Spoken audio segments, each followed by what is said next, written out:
The stars looked the same as always through the view screen of the patrol ship Artemis. Commander Olivia Harper stood with her hands clasped behind her back, watching the empty space. The ship moved slowly through the Kuiper Belt, the ring of ice chunks at the edge of the solar system. It was her 5th year making this patrol route, and nothing exciting ever happened here until today. "Commander, we're picking up something strange," said Nancy, the sensor officer. Her voice shook a little. "It's big. Really big. And it wasn't there 10 seconds ago." Olivia turned to look at the main screen. A shape appeared, growing larger by the second. It didn't look like any ship she had ever seen.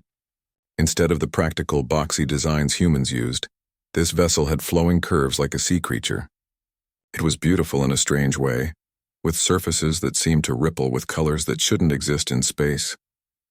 "Battle stations," Olivia said quietly. The crew moved quickly, but nobody panicked. They were well-trained. "Open all communication channels. Let's try talking first." For 3 tense minutes, nothing happened. The alien ship just sat there, now fully visible and truly enormous. It could fit 20 ships like the Artemis inside it. Then the communications screen lit up. The face that appeared looked almost human, but wrong in subtle ways. The woman had blue-tinted skin that seemed to shimmer. Her eyes were too large, with pupils that changed shape as they watched. Her neck was too long, and when she smiled, her teeth were perfectly white and identical. "Greetings, Earth vessel," the alien said in perfect English. "I am Salitha of the Xylosian Research Collective. We come in peace to study your species." Olivia followed first contact protocol exactly as she had been trained. "I am Commander Olivia Harper of the United Earth Patrol vessel Artemis. We welcome peaceful contact with your people." The conversation seemed to go well at first. Salitha explained that the Xylosians traveled the galaxy studying different life forms. They were scientists, she said, cataloging species across thousands of worlds. "Your planet caught our attention," Salitha said, her head tilting at an angle that made Olivia's neck hurt just watching it. "Most worlds have a clear dominant species, but your Earth has a peculiar situation.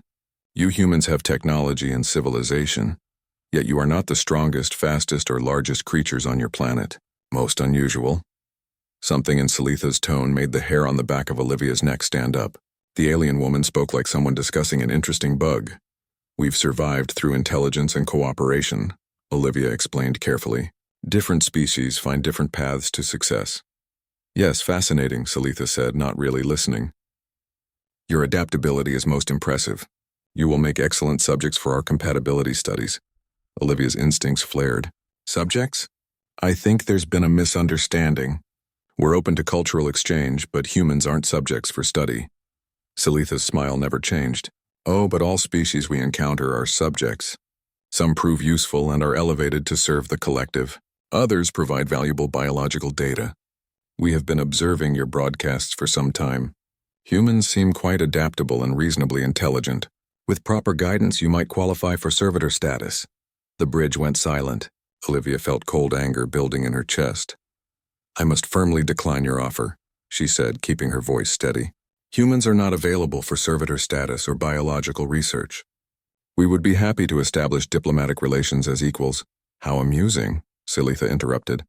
"The concept of equals between different evolutionary tiers. You really are a fascinating species." Before Olivia could respond, the sensor officer called out in panic. "Commander, energy buildup from the alien vessel." A strange humming filled the bridge. Lieutenant Grace Miller at the weapons station suddenly vanished in a flash of light. 2 more crew members disappeared seconds later. "They're taking our people," shouted Nancy. Olivia slammed her hand on the emergency alert button. "What are you doing?" "Return my crew immediately." Salitha's expression hadn't changed. "Just collecting initial samples. Your species shows remarkable genetic diversity. We need to understand it better before determining your optimal use." "We are not yours to use," Olivia said, her voice dropping to a dangerous calm. "Return my people now or this becomes an act of war." Salitha actually laughed. "War? Between your primitive vessels and our collective? You misunderstand your place in the galactic order. We are not conquerors. We are researchers. Your species will be catalogued, studied, and assigned an appropriate role. Resistance would be pointless and wasteful." More crew members vanished in flashes of light. Olivia could see the same thing happening on other decks through the ship's internal monitors. "Emergency Protocol Theta," Olivia commanded. The ship's AI responded immediately, sending the distress signal that would reach Earth in hours. The message was simple. First contact hostile. Crew being abducted. Prepare for war. Cut transmission, she told the communications officer. The alien woman's face disappeared from the screen. Olivia turned to what remained of her bridge crew. Listen carefully. They think we're just interesting animals. They have no idea what humans are capable of when threatened. She pulled up the ship's schematics. We're going to give them a lesson they won't forget. Arm everyone. Rig the engines to overload on my command. If they want to study humans, let's show them what makes us the apex predators of Earth. Deep in the Xylosian ship, Grace Miller woke up in a sterile white room. A different blue-skinned alien woman watched her with clinical interest. Subject is conscious, the alien said, speaking to a recording device.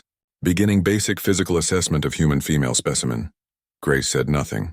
She carefully took in every detail of the room, the door mechanisms, the tools on the nearby table. The alien had no idea that before joining the Space Patrol, Grace had been a survival specialist with the Special Forces. She had escaped from worse places than this. The alien approached with a device that looked uncomfortably like a scalpel. This won't hurt, she said, in that too perfect English. We just need tissue samples. Grace smiled slightly. These aliens had clearly studied human biology, but they had made one critical mistake. They had never studied human history. They had no idea what cornered humans were capable of. My name is Lieutenant Grace Miller, she said calmly, and you've just made the biggest mistake of your life.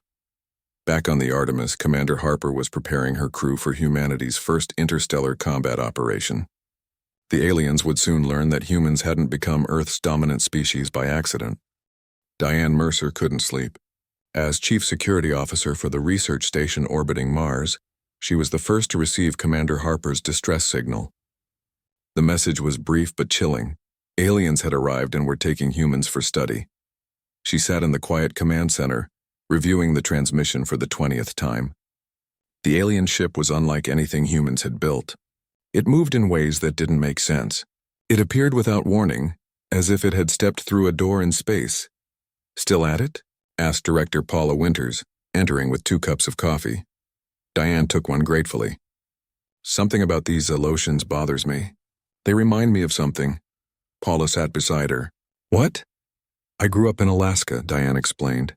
Every summer, tourists would come to hike and take pictures. They'd ignore the warnings about bears and moose. They thought wild animals were just cute things in documentaries. She pointed to the frozen image of Salitha on the screen. That's the same look. They think we're interesting animals. Not a threat, not equals. Just specimens, so what do you recommend? Paula asked. Diane's face hardened. When I was 12, I saw what happened to a tourist who cornered a mother moose. He thought he was the top of the food chain. The moose taught him differently. She pulled up the scans of the alien vessel. These Xylosians have technology we can't match. But they have a weakness. They don't see us as dangerous. They don't understand what they're poking. Director Winters nodded slowly. I'll contact Earth Defense. Get me everything you can on their capabilities. While Diane worked far away on the alien ship, Lieutenant Grace Miller was learning about her captors. The Xylosians had placed her in a cell with transparent walls. Other humans were visible in similar cells nearby. Grace had already spotted 6 cameras watching her. She pretended to be scared and confused, but her mind was working quickly. The blue-skinned alien who seemed to be in charge of her section was named Zarina. She came every few hours to run tests and ask questions. Your species shows unusual stress responses, Zarina commented, reviewing readings on her screen. Most species either flee or fight. Yours seems to do both simultaneously. Grace said nothing. She had been deliberately raising and lowering her heart rate, a trick she learned in Special Forces training. Your silence is noted, Zarina continued. Many species respond to captivity with vocal protests. Yours displays remarkable control. Grace finally spoke. How many species have you studied? Zarina seemed pleased by the question. The collective has cataloged over 4,000 sentient species and nearly 80,000 non-sentient species. And how many fought back? Grace asked casually. Zarina tilted her head in that strange way the aliens had. Some primitive species attempt physical resistance initially. Most adapt to their role within 15 to 20 cycles. What's a cycle? Grace asked. Approximately 40 of your Earth days, Zarina explained. Grace nodded thoughtfully. Earth's defense forces would be mobilized long before then. She needed to gather information and stay alive until help arrived. I'd like to understand more about your people, Grace said, trying to sound interested rather than calculating. Your technology is amazing. The flattery worked. Zarina spent the next hour explaining Xylosian achievements. Grace listened carefully, noting weaknesses in their ship systems, their reliance on centralized control and their rigid hierarchy. Most importantly, she learned that the Xylosians were deeply connected to their technology through neural implants. The ship itself was partly organic, responding to their thoughts. This gave them incredible control, but also meant the systems lacked basic security protections. Why build firewalls when your technology was literally part of you? When Zarina left, Grace spotted another human in a cell across the hall watching her. It was a woman in a lab coat, probably a scientist from another ship.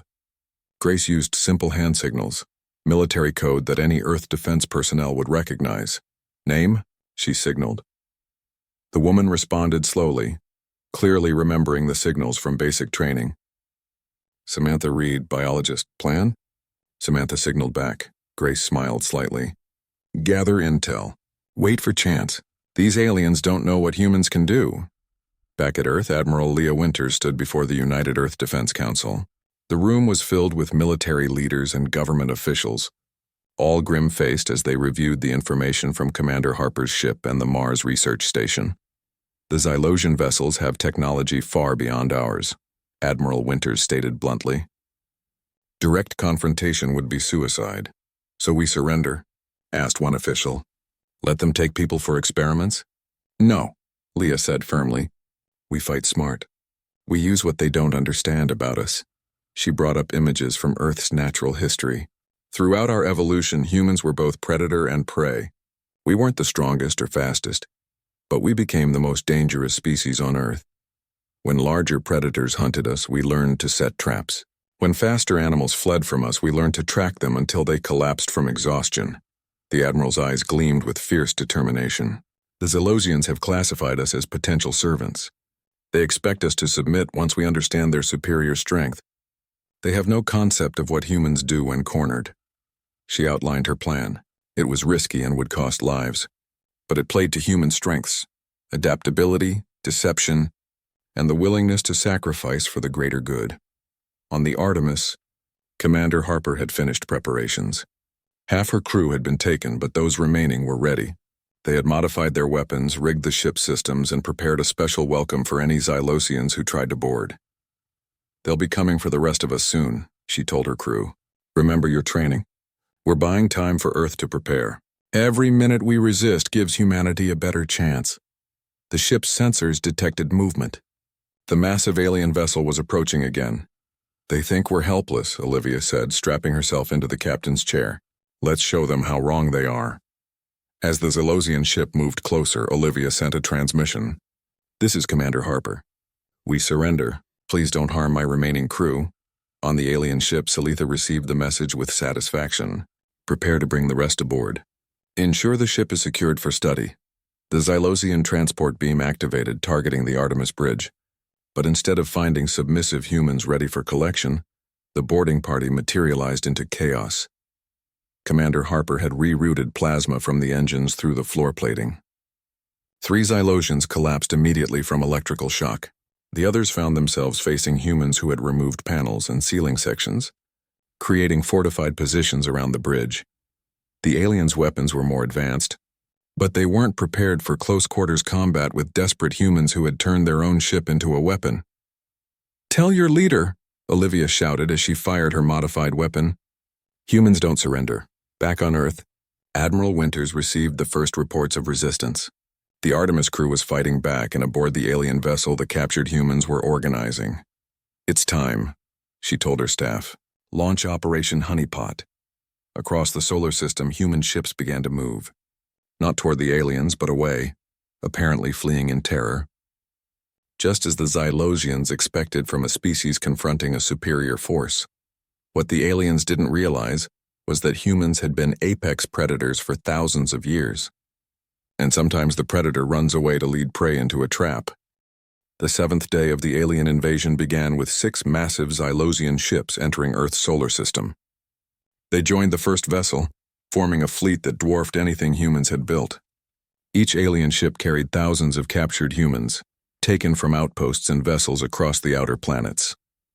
Aboard the lead ship, Matriarch Ixora reviewed the reports with growing irritation. She had arrived to check on what should have been a routine cataloging operation. Instead, she found Salitha struggling to contain what the humans called resistance. These specimens continue to destroy research equipment, Salitha explained. They refuse sedation protocols and have injured 12 researchers. Impossible, Ixora said. No level 3 species has ever maintained resistance past the initial capture phase. Salitha's skin flushed a deeper blue, a sign of embarrassment in Xylosians. They are unusual. They appear to be communicating despite cell isolation, and they fashion weapons from anything available. Ixora studied the surveillance feeds. In one cell, a human female sat quietly, apparently meditating. The matriarch recognized her from the reports. Samantha Reed, a biologist. This one seems compliant, Ixora noted. She has been, Salitha agreed. She answers questions and submits to tests without struggle. What neither Xylosian noticed was the tiny objects hidden under Samantha's fingernails, metal shavings she had carefully collected from her examination table, or the chemical residue on her hands from substances she had secretly mixed from medical supplies. Samantha kept her breathing steady as she focused on what she had learned. The Xylosian ship was partly organic, grown rather than built. It responded to the aliens' neural implants but was vulnerable to certain chemical compounds. As a xenobiologist, she understood how to target alien biology in ways the Xylosians never anticipated. A soft tap from the wall behind her was the signal she was waiting for. 3 quick taps, too slow, the simple code the human prisoners had developed. The message spread from cell to cell. Admiral Winters moving. Be ready. Across the solar system, human ships were indeed moving, but not as a unified fleet. They scattered in seemingly random patterns, confusing Xylosian sensors. Some fled toward the outer planets. Others made suicidal dashes toward the alien vessels before veering away at the last moment. They panic like prey, Ixora observed, watching the tactical display. Salitha, take 2 ships and collect the humans from their Mars colony. I will capture their leaders from the planet. The Xylosian fleet split up, exactly as Admiral Winters had planned. From her command ship hidden in Neptune's stormy atmosphere, Leah Winters watched the alien vessels separate. They're taking the bait, she said quietly. Begin Phase 2. Throughout the solar system, thousands of tiny objects drifted undetected. They looked like space debris, fragments of metal and rock that were common in the asteroid belt. The Xylosian sensors ignored them as non-threatening, but these weren't random debris. They were stealth mines, placed in carefully calculated positions over the past week. Each contained a small but powerful explosive charge and a simple sensor programmed to detect Xylosian engine signatures. As the alien ships pursued the fleeing human vessels, they entered the invisible minefield. The first explosion caught the Xylosians completely by surprise. A massive section of their smallest ship's outer hull shattered. Emergency systems contained the breach, but the ship slowed noticeably. What weapon is this? Ixora demanded as reports of damage came in. Before anyone could answer, more explosions erupted across 3 other ships. The Xylosian fleet's perfect formation broke as vessels maneuvered erratically to avoid invisible threats. Inside the lead ship, Samantha Reed felt the vibrations from distant explosions. It was time. She crushed the metal shavings in her palm, mixing them with the chemicals she had gathered. The resulting paste was corrosive to the organic components of the cell door. She applied it carefully to the locking mechanism, then stepped back and waited. 5 minutes later, the lock dissolved with a soft hissing sound. Across the detention level, other humans who had followed her instructions were also breaking free.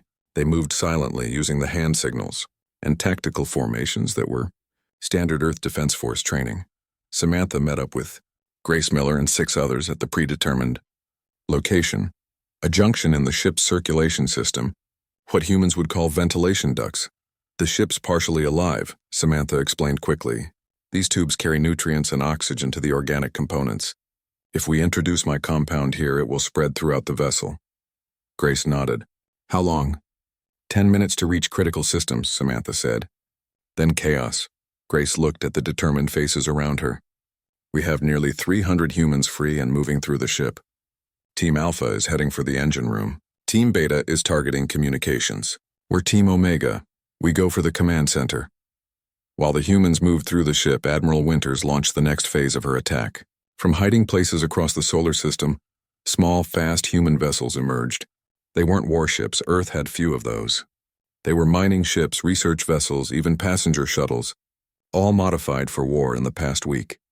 They moved in patterns that made no sense to Zalosian tactical systems, darting forward, then reversing course, splitting up only to rejoin at odd angles. Some deliberately crashed into each other, creating clouds of debris that confused alien sensors. Their flight patterns are irrational, Salitha reported. They waste fuel and resources with these maneuvers. What she didn't understand was that humans had learned to fight from watching Earth's predators, like the way a pack of wolves would sacrifice members to distract a larger animal, or how small birds would mob a hawk, coming from all directions to confuse it. The Zylosian fleet tried to form a defensive perimeter, but the constant course changes and unexpected attack angles made it impossible to predict where the human ships would go next. Inside the lead ship, alarms began to sound. The compound Samantha had created was working its way through the vessel's systems, causing organic components to fail. Lights flickered, gravity fluctuated, and the neural link between the Zylosians and their ship weakened. Matriarch Ixora felt the change immediately, a disconnection that was physically painful. The ship is being poisoned, she gasped. How is this possible? On the bridge displays, internal sensors showed hundreds of humans moving freely through the ship. They weren't just escaping, they were attacking with purpose, targeting vital systems with improvised weapons. Matriarch, Salitha's voice came through emergency channels. The human vessels are not fleeing anymore. They're hurting us, it was true. The seemingly chaotic movements of Earth's ships had pushed the Zylosian fleet into a smaller and smaller area of space, directly into Neptune's powerful magnetic field. The mines were thicker here, and the planet's radiation interfered with Zylosian sensors. In the command center of the lead ship, Grace Miller led her team through the final door. They found Ixora and her command staff struggling with failing systems. Stop, Grace ordered. Her makeshift weapon pointed at the matriarch. Your ship is compromised. Your fleet is trapped. Surrender now. Ixora stared at the human in disbelief. Impossible. You are prey species. You cannot defeat the collective, Grace smiled coldly. That's where you made your mistake. On Earth, humans are not the prey. We are the predators. Outside, Admiral Winters gave the final order. The hidden human ships around Neptune activated powerful electromagnetic pulse generators, technology developed for mining operations, but now weaponized. The pulse washed over the Zylosian fleet, disrupting their already compromised systems. Ships drifted, engines dead. Internal systems failed completely.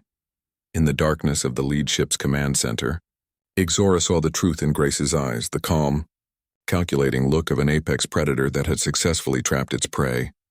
What are you? The matriarch whispered. Grace stood tall, speaking for all humanity. We are the species that survived ice ages and predators 10 times our size. We crossed oceans on rafts made of sticks. We turned rocks and plants into tools and medicine. We are adaptable, creative, and absolutely relentless. She leaned closer to the alien leader. And you just became our newest prey. Around the solar system, the remaining human forces converged on the disabled Zylosian fleet. The first interstellar war was nearly over, and humanity, despite its technological disadvantage, was winning, because the Zylosians had made a fundamental error. They had judged humans by their physical capabilities, not understanding that what made humans the apex predator of Earth wasn't strength or speed. It was the ability to turn anything, even defeat, into a weapon. Elizabeth Keene had never expected to negotiate humanity's first peace treaty with an alien species. As United Earth's chief diplomat, she had spent her career mediating conflicts between human colonies. Now she sat across from Salitha, the surviving Zylosian leader aboard the neutral space station Demeter. 17 days had passed since the war began. 17 days of desperate fighting, surprising victories and heavy losses on both sides. 3 Zylosian ships had been completely disabled, 2 more were heavily damaged. Only 2 remained fully operational.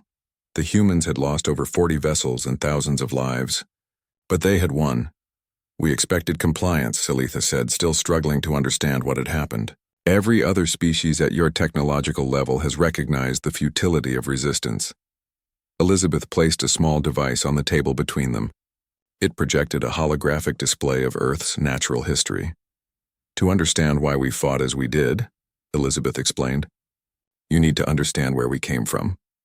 The display showed early humans on the African savanna, small, vulnerable creatures without claws or fangs.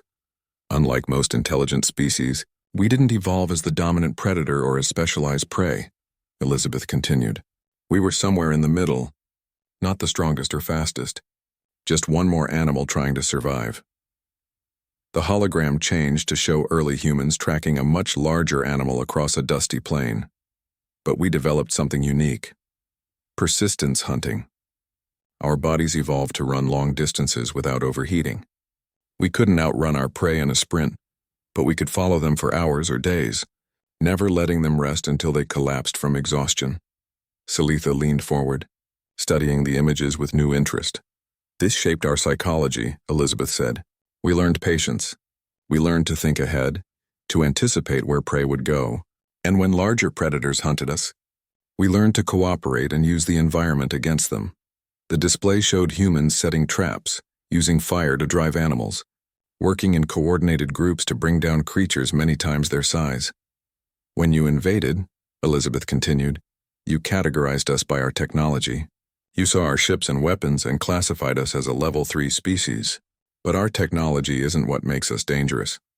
She changed the display to show recent battles, human ships performing maneuvers that seemed chaotic, but herded the Xylosian vessels into minefields.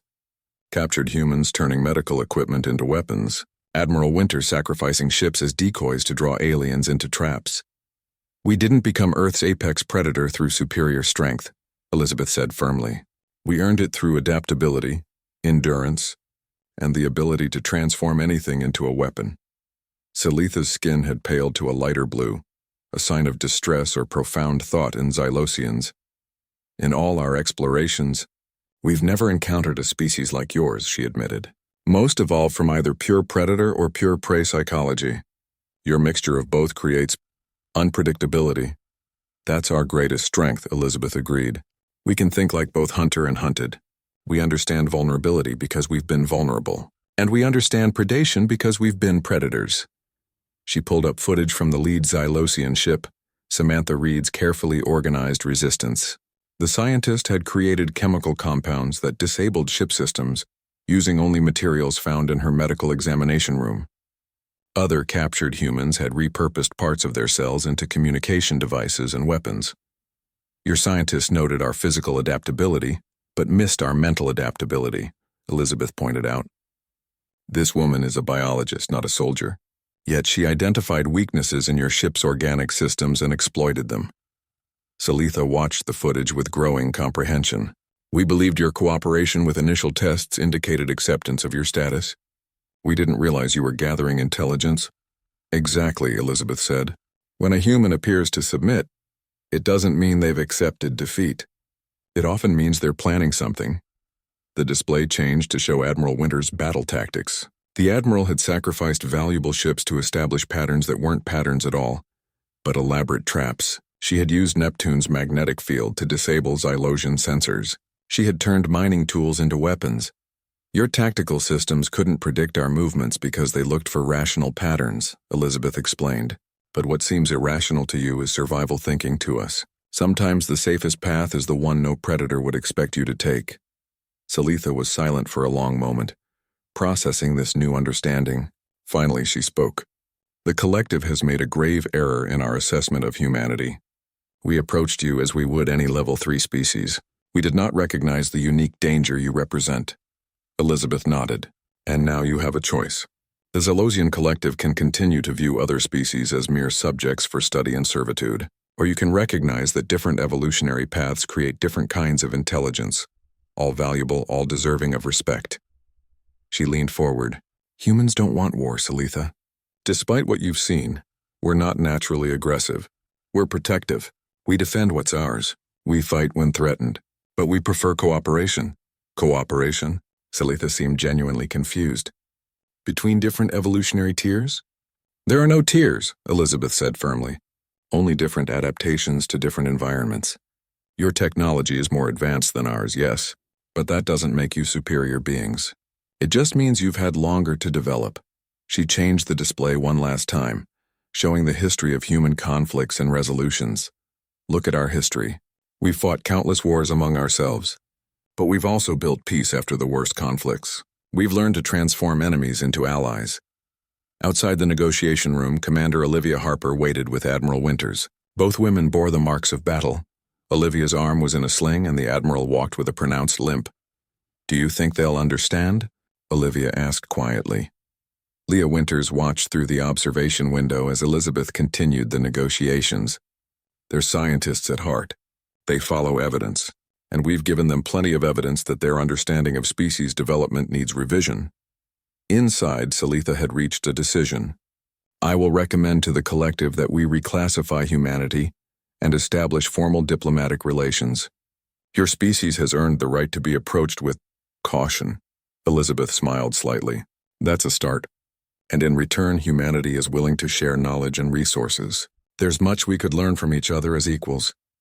Equals, Salitha repeated, testing the concept. An unusual approach, but the evidence suggests it may be valid in your case. The preliminary peace agreement was simple. The Xylosians would release all human captives and withdraw from Earth's solar system. In exchange, humans would provide limited scientific and cultural exchange under carefully controlled conditions. Neither side fully trusted the other yet, but it was a beginning. As Elizabeth left the negotiation room, Olivia approached her. You made them understand? I think so, Elizabeth said. They're still struggling with the concept that physical or technological superiority doesn't grant the right to dominate. But they're scientists. They adapt when evidence contradicts their theories. Admiral Winters nodded thoughtfully. They came expecting to find interesting animals. Instead, they found equals. Maybe better than equals in some ways. The three women looked out the station's viewport at the damaged Xylosian ships preparing to depart. Do you think they'll come back? Olivia asked. Eventually, Elizabeth said. But not as conquerors or researchers. Maybe as partners. They've learned what we can do when threatened. Now let's show them what we can do when respected. Admiral Winters smiled grimly.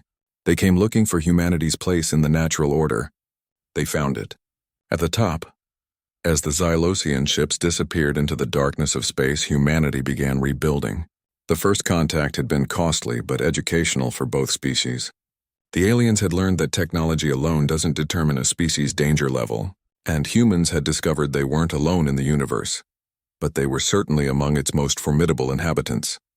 Not because they were the strongest or had the best technology, but because they had developed something far more powerful.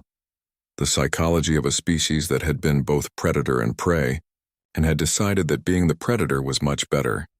1 year after the Xylosian retreat, Samantha Reed stood in a laboratory unlike any on Earth. The curved walls pulsed gently with bioluminescent light. The equipment merged familiar human technology with the organic-mechanical hybrid systems of the Xylosians. This was the first joint human Xylosian research center, built in Earth orbit as a symbol of the new alliance between the species, and Samantha, once a prisoner aboard a Xylosian ship, was now Earth's chief xenobiology ambassador. The cell cultures show promising compatibility, Zarina said, examining the samples under a microscope. The blue-skinned alien had once been Samantha's captor. Now she was her closest alien colleague and, surprisingly, something close to a friend. The modification to the protein structure worked, Samantha agreed. This could be the breakthrough we need for the medical exchange program. Their work together symbolized the dramatic shift in relations between humans and Xylosians. After returning to their collective with reports of human capabilities, the aliens had completely revised their approach to Earth. The collective council had been shocked to learn that a supposedly lesser species had defeated their advanced fleet. More importantly, they had been fascinated by the explanation. Serena looked up from her work. The council has reviewed our latest findings on human adaptability. They remain perplexed by certain aspects of your psychology. Samantha smiled slightly. Which aspects this time? Your willingness to protect genetic competitors, Zarina said.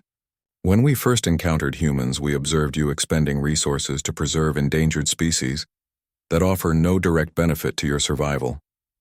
This behavior has no parallel in any other species we've studied. It's part of what makes us human, Samantha explained. We recognize that biodiversity strengthens the entire planetary ecosystem. And yes, there's an emotional component too. We feel connected to other life forms. Zarina made a note on her pad. And this connection extends even to theoretical entities.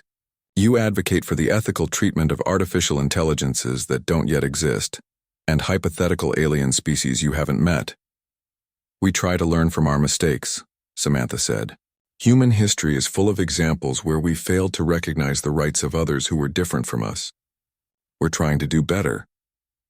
Their conversation was interrupted by the arrival of Commander Olivia Harper and her daughter Maya. Now promoted to captain, Olivia served as military liaison to the research center. How's the cultural exchange going? Samantha asked, nodding toward Maya. Olivia smiled proudly. Show them what you learned today, honey. The 10-year-old girl stepped forward confidently. Greetings, researcher Zarina, she said. Then continued in perfect Xylosian, the complex tonal language that few adult humans had mastered. Zarina's skin rippled with pleased blue patterns. She responded in her native language and Maya laughed. What did she say? Samantha asked. She said I speak better Xylosian than most of the adult researchers, Maya translated, and that my brain patterns show exceptional adaptability. Zarina switched back to English. The children's neural plasticity is remarkable. They learn our language without the limitations adults impose on themselves. They don't decide certain sounds are impossible before trying. That's humans for you, Olivia said. Tell us something is impossible, and we immediately try to prove it can be done. They moved to the observation deck where a training exercise was underway. Young Xylosians and human crew members were engaged in a modified version of basketball. The aliens' greater height gave them an advantage in reaching the hoop, but the humans' unpredictable movements and teamwork evened the score. Your species exists in paradox, Zarina observed as they watched. You display predatory ferocity and prey-like empathy simultaneously. You compete fiercely yet sacrifice for strangers. Your threat responses can trigger either extraordinary violence or remarkable compassion. We contain multitudes, Samantha quoted with a smile. The peaceful scene was interrupted by an urgent call from Earth Command. Admiral Winter's face appeared on the communication screen, her expression grave. Captain Harper, Dr. Reed, we've received a transmission from deep space. It's from a Xylosian long-range scout. They've encountered another species, one the collective has never documented before. The Admiral's image was replaced by grainy footage of massive ships with sharp, angular designs, completely unlike the flowing organic shapes of Xylosian vessels. The alien craft were firing on a small Xylosian scout ship. The scout barely escaped, Admiral Winters continued when her face reappeared. Before breaking contact, they detected signals indicating this species is heading toward both Earth and Xylosian space. Their technology appears to match or exceed Xylosian capabilities. Zarina had gone very still, her skin fading to a pale, almost white blue. Those ship designs match ancient warnings in our deepest archives. The old ones spoke of predators from the void that consume everything in their path. Captain Harper's military training kicked in immediately. What are their weaknesses? Tactical vulnerabilities? Unknown, Zarina admitted. The archives contain only warnings, not tactical data. If these are indeed the void hunters of legend, they are said to strip entire worlds of resources and move on. Admiral Winters spoke again. The United Earth Council is convening an emergency session. The Xylosian collective has already reached out offering full military cooperation against this potential threat. Dr. Reed, Captain Harper, you're both being recalled to Earth for consultation. After the Admiral signed off, a heavy silence fell over the room. Maya moved closer to her mother, sensing the tension. So, Samantha said finally, it seems there are bigger predators in the galaxy after all. Zarina turned to her, the alien's large eyes reflecting the starlight. Perhaps, but now they face something they may not have encountered before. Two apex species working together. Captain Harper nodded grimly. If these void hunters are used to finding one dominant species per system, They're in for a surprise when they reach us. In the following days, representatives from Earth and the Zalosian Collective met to form the first Interspecies Defense Alliance. Military leaders from both civilizations shared tactics, technology, and intelligence. The very adaptability and unpredictability that had so confused the Zylosians during their first contact was now recognized as humanity's greatest contribution to the alliance. 2 weeks later, Samantha stood with Zarina in the newly established Joint Command Center on Luna Base. Around them, humans and Zylosians worked side by side, preparing defenses against the approaching threat. "I've been studying your history," Zarina said quietly. "Throughout your evolution, whenever humans encountered a superior predator, you didn't just survive, you studied it, learned its weaknesses, and eventually dominated it." Samantha nodded. "That's the human way. We're not the strongest or fastest. We don't have the best natural weapons. But we watch, we learn, and we adapt." "The Void Hunters have never encountered anything like humans before," Zarina continued. "Their previous conquests were against singular species operating alone. They've never faced an alliance between two apex predators with complementary strengths." On the main view screen, a simulation showed the combined Earth-Zylosian fleet. Human vessels were smaller and more maneuverable, designed for the unpredictable tactics that had proven so effective during the brief Human-Zylosian War. Zylosian ships were larger, with advanced shields and weaponry that outmatched anything humans had developed. Together, they created a defense network unlike anything either species could have built alone. Admiral Winters entered the command center with the Zylosian High Commander, Terex. The two leaders had developed an effective working relationship based on mutual respect. "The deep space arrays have confirmed it," the Admiral announced. "The Void Hunter fleet is on a direct course for our solar system. Estimated arrival 6 months." High Commander Terex addressed the mixed crew. "The collective once believed we were the dominant intelligence in our region of the galaxy. We were wrong. When we encountered humans, we learned there are many paths to becoming an apex species." The alien commander looked at the human officers with newfound respect. "The Void Hunters believe they are the ultimate predators. Together, we will teach them otherwise." As preparations continued around them, Samantha found herself standing next to Maya Harper, who was watching the aliens and humans working together with a child's curiosity. "Are you scared?" Samantha asked gently. Maya considered the question seriously. "A little, but Mom says humans are really good at dealing with scary things. She says it's what we do best." Samantha smiled. "Your mom is very wise. Besides," Maya added, "we're not alone anymore. We have friends now." She gestured toward Zarina and the other Zylosians. That simple truth captured what had changed in the year since first contact. Humans and Zylosians had moved from enemies to allies, from predator and prey to fellow hunters facing a common threat. From the command platform, Admiral Winters watched the activity with quiet confidence. She caught Samantha's eye and nodded slightly. "We're not just apex predators," Samantha said, echoing the words she had shared with Zarina months ago. "We're apex survivors, and the greatest survival trait isn't strength or speed. It's the ability to transform enemies into allies."